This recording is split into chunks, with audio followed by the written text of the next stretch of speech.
And joining me now are the two producers who put this piece together. Sara Davis, who's behind the scenes with the bad guys, and Alisa Hines, who was trailing the strike team.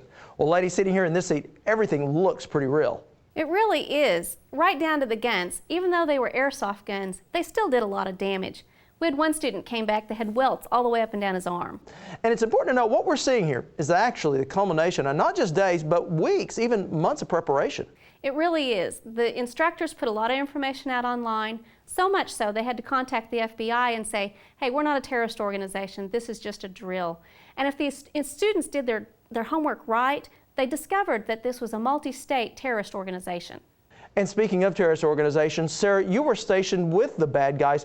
What was that like? Well, even though this drill was not real, these guys were taking it very seriously. They had regular patrols of the buildings, and by 6 o'clock that evening, they had already spotted at least 3 people who they were sure were spying on them, even though the good guys weren't supposed to be in place until about midnight.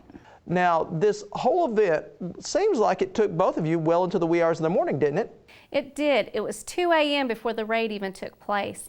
And we had to go through this really dark alley, and you were tripping over stuff and stepping in stuff. So by the time we got to the door and was crouched down ready to go in, your adrenaline was just pumping really fast.